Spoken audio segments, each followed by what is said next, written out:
Kita ke informasi terkait OTT yang memang akan kami kabarkan update selanjutnya pemirsa. Ini pasca terjaring OTT, Bupati Labuhan Batu Erik Atrada Ritonga tiba di KPK sekitar pukul 9 pagi tadi untuk diperiksa.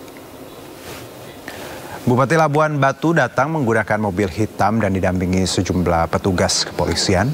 Erik pun langsung masuk dan tidak memberikan tanggapan terkait kasus yang menjeratnya. Selain Erik Atrada Ritonga, ada 10 orang lainnya yang diamankan KPK. Di antaranya merupakan kepala dinas di Kabupaten Labuhan Batu dan anggota DPRD Kabupaten Labuhan Batu. Selain itu KPK juga mengamankan uang tunai sebagai barang bukti.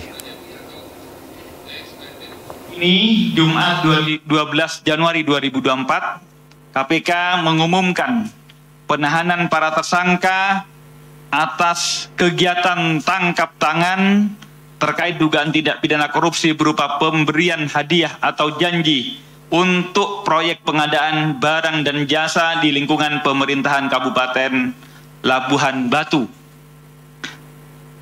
Bagaimana telah diketahui, hari ini kami akan menyampaikan perkembangan informasi atas kegiatan tangkap tangan atas dugaan tindak pidana korupsi berupa pemberian hadiah atau janji untuk proyek pengadaan barang jasa di lingkungan pemerintahan Kabupaten Labuhan Batu.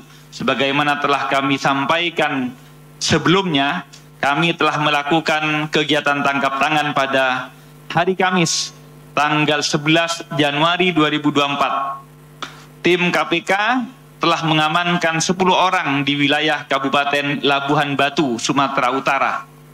Pihak-pihak yang telah kami amankan sebagai berikut. Pertama, Saudara EAR, Bupati Labuhan Batu. Kedua, Saudara RSR, anggota DPRD Kabupaten Labuhan Batu. Ketiga, Saudara HEH, Kepala Dinas PUPR Labuhan Batu. Keempat, Saudara MHR, Kepala Dinas Kesehatan Labuhan Batu. Kelima, Saudara FS alias ABE, swasta. Keenam, Saudara ES alias ASIONG, swasta juga. Ketujuh, Saudara AK, swasta. Kedelapan, SS, ASN pada Pemkab Kabupaten Labuhan Batu. Kesembilan, Saudara EB, staf RSR. Kesepuluh, TR, swasta. Kronologi dari kegiatan tangkap tangan. Karena adanya laporan dan informasi masyarakat atas dugaan korupsi oleh penyelenggara negara atau yang mewakilinya berupa mengkondisikan pemenangan proyek di Kabupaten Labuhan Batu untuk kontraktor atau rekanan-rekanan tertentu yang menyepakati. Maka pada hari Kamis tanggal 11 Januari 2024, tim KPK mendapatkan informasi telah terjadi pemberian berupa penyerahan sejumlah uang secara tunai maupun melalui transfer rekening bank ke salah seorang kepercayaan Saudara EAR. Jadi prosesnya ada yang tunai, ada yang transfer.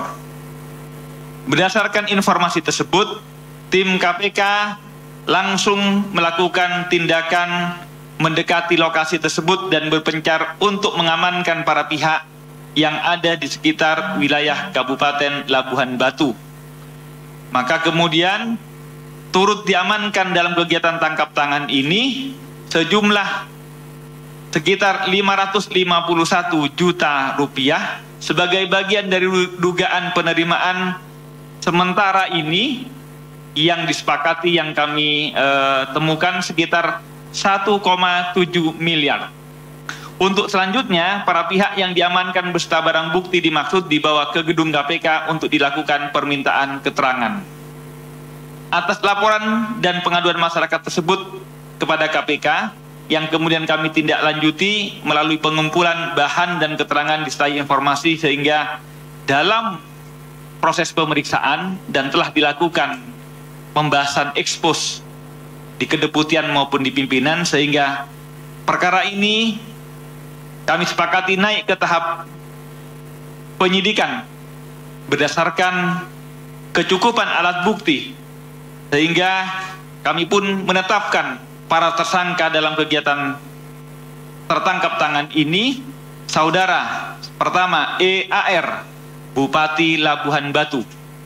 2. Saudara SRSR, anggota DPR di Kabupaten Labuhan Batu. 3. Saudara ES, swasta. 4. Saudara FS, swasta. Konstruksi perkara ini, bagaimana kita ketahui, sebagai salah satu kabupaten di wilayah Sumatera Utara, Kabupaten Labuhan Batu menganggarkan pendapatan dan belanja untuk tahun anggaran 2023 dengan rincian anggaran pendapatan sebesar 1,4 triliun. Dan anggaran belanja juga sebanding, yaitu 1,4 triliun. Sedangkan untuk APBD tahun 2024 dengan rincian anggaran berbeda sekitar 32 miliar ya. 1,432 dengan belanjanya juga 1,432. Jadi hampir tidak begitu banyak perubahan, hanya sekitar perubahan 32 miliar. Berdasarkan anggaran tersebut, Saudara ER selaku Bupati Labuhan Batu kemudian melakukan intervensi dan ikut secara aktif berbagai proyek pengadaan yang ada di SKPD di Pemkab Kabupaten Labuhan Batu.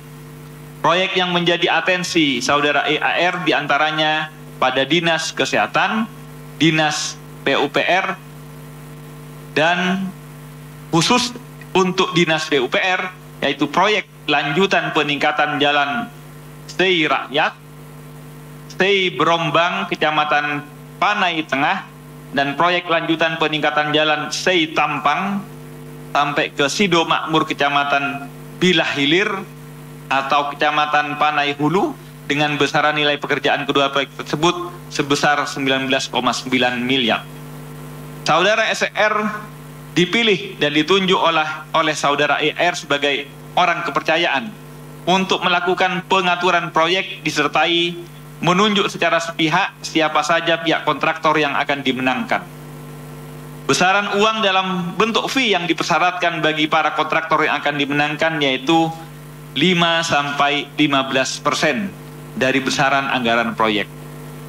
Untuk 2 proyek di Dinas PUPR dimaksud kontraktor yang dikondisikan untuk dimenangkan sebagai pekerja atau kontraktornya yaitu Saudara FS dan Saudara ES. Pada sekitar Desember 2023, EAR melalui orang kepercayaannya yaitu Saudara RSR selanjutnya meminta agar segera disiapkan sejumlah uang yang diistilahkan kutipan atau kirahan dari para kontraktor yang telah dikondisikan untuk dimenangkan dalam beberapa proyek di Dinas PUPR. Jadi sistemnya ada yang ijon, ada yang kemudian di akhir.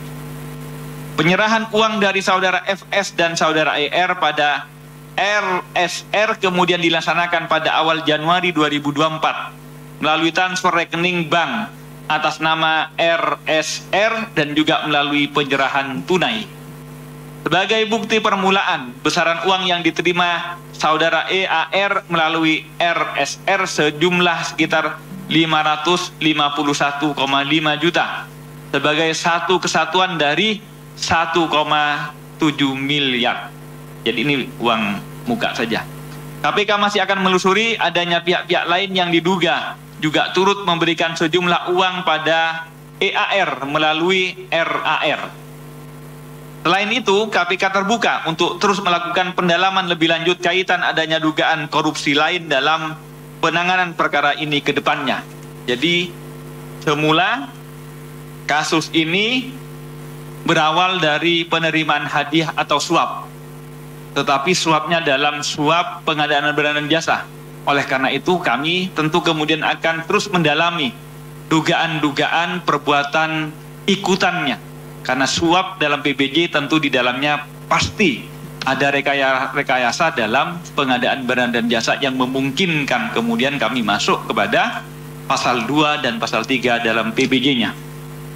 Jadi masih terkait kebutuhan proses penyidikan ini, tim penyidik kemudian melakukan penahanan kepada saudara tersangka EAR, RAR, FS, dan ES masing-masing untuk 20 hari pertama, terhitung mulai hari ini tanggal 12 Januari 2024 sampai dengan 31 Januari 2024 di rutan KPK.